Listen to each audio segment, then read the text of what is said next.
এই 24-25 শিক্ষাবর্ষ যেটা শুরু হওয়ার কথা সেটি ঢাকা বিশ্ববিদ্যালয়ের আন্ডারে আর হচ্ছে না। এটা হলো একেবারে কনক্রিট। ছাত্রদের সাথে আলোচনার বিষয়টা হলো আমাদের কতগুলো পরীক্ষা চলমান। এই চলমান পরীক্ষাগুলা আমরা চাই যে পরীক্ষাগুলো শেষ করতে। এটা বিশ্ববিদ্যালয় সম্মত।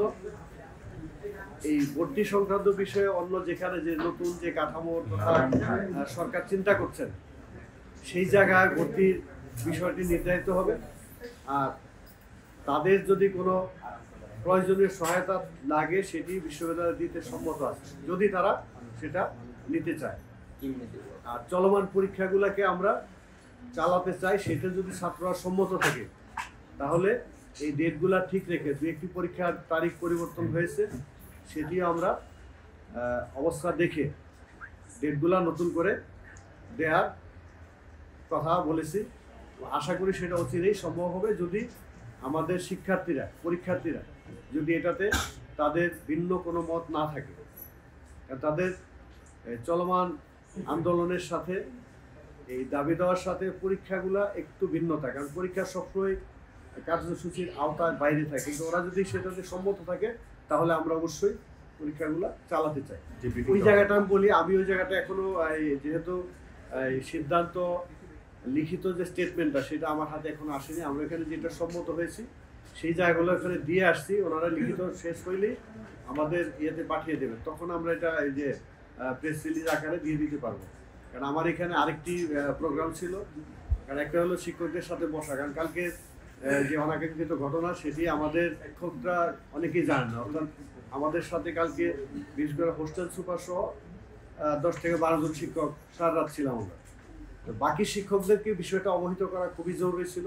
সেই জন্য আমি শিক্ষক পরিষদকে বলেছিলাম যে 10:30 একটা জরুরি সভা দেওয়ার জন্য। তো সেই ক্ষেত্রে একটু সময় লাগছে যে আমরা 11টায় শুরু করতে পেরেছি।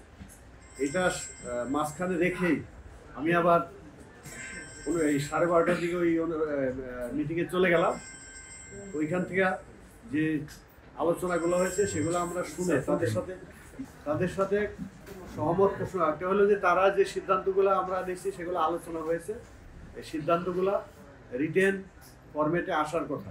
যেভাবে ঘটে গেছে সেটা হলো কোনো রকম বিচার বিশ্লেষণ না করে, তো এইবারে একটা আসার জায়গা সেটা হলো যে একটা অন্তত কমিটি হয়েছে উচ্চ ক্ষমতা সম্পন্ন, যারা এটা নিয়ে অন্তত চিন্তা করছেন, এর স্টেক হোল্ডার যারা তাদের সবার সাথে কথা বলার চেষ্টা করছেন। তার ভিত্তিতে তারা যদি একটা তৈরি করেন সেটা মনে হয় কাঠামো বেটার কিছু আমরা আশা করতে পারি। আর এরপরে আশা হতে হবে কিনা সেটা অবশ্য অদূর ভবিষ্যৎ বলে দিবে না। এইটা ওনারাও একটা পর্যায়ে, এই যে কালকে যেটা হয়েছে সেটা তো আমি বললাম অনাকাঙ্ক্ষিত, অনভিপ্রেত, আর এটি ঘটবে এটা নিশ্চিত ছিল।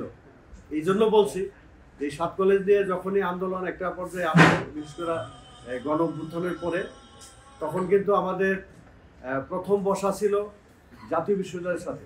এর কারণটা ছিল ঢাকা বিশ্ববিদ্যালয়ের ছাত্র আন্দোলন করছে, 7 কলেজ আন্দোলন করছে, দুই পক্ষই এটার বিপক্ষে। তাহলে থার্ড একটা ভেন্যু ছিল জাতীয় বিশ্ববিদ্যালয়। ওনারা যখন যোগাযোগ করে, আমি স্পষ্ট বলেছি আমরা চাকরি করি মন্ত্রণালয়ের অধীনে, আমাদের সুপারভাইজিং অথরিটি হলো আমাদের ডাইরেক্টর জেনারেল। তো ওনাদের মাধ্যমে না হলে আমরা ওইখানে যেতে পারি না। তো পরে ওনার ডিজি মহোদয় বলছেন উনি নিজে থাকবেন, কারণ হলো ওটা ছিল একটা থার্ড ভেন্যু। সেখানে ওই কথাটা আসছে যে নো জাতীয় বিশ্ববিদ্যালয়, নো ঢাকা ইউনিভার্সিটি। তাহলে কি হতে পারে? তো সেই ক্ষেত্রে আমার একেবারে সুনির্দিষ্ট প্রস্তাবনা ছিল, এই প্রধান স্টেক হোল্ডার হলো ছাত্ররা।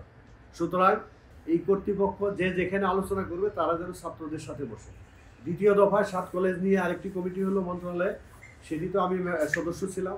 সেখানে আমার প্রধান কথা ছিল যে এই আন্দোলন অথবা এই চাওয়ার প্রধান স্টেক হোল্ডার ছাত্ররা যাতে তাদের মুখোমুখি হয় অথবা তাদের কথাগুলো তারা নিজেরা বলে। আমরা জানি ওরা কি বলে, বাট এই কথাটা আমরা না বলে ওরা ওদের মুখে বলুক এবং ওদের থেকে কর্তৃপক্ষ শুনুক, সেটা অনেক বেশি ফলপ্রসূ, কার্যকর হবে, বাস্তবসম্মত হবে। সেই চিন্তায় আমরা এই কথাগুলো বারবার বলেছি এবং সেটারই ফল আজকে যেটা হলো যে এই কমিটি কিন্তু তাদের সাথে প্রথম বসেছে, ছাত্রদের সাথে, পরবর্তী পর্যায়ে অধ্যক্ষ মহোদয়দের সাথে, এবং থার্ড স্টেজে হলো বিভিন্ন বিভাগীয় প্রধানদের সাথে। এরপরে তারা যেটা বলছেন যে শিক্ষাবিদ, যারা বরেণ্য শিক্ষাবিদ দেশে, যাদেরকে সবাই আমরা চিনি বা জানি, হয়তো আরও কেউ থাকতে পারে, এইটা বলেছেন।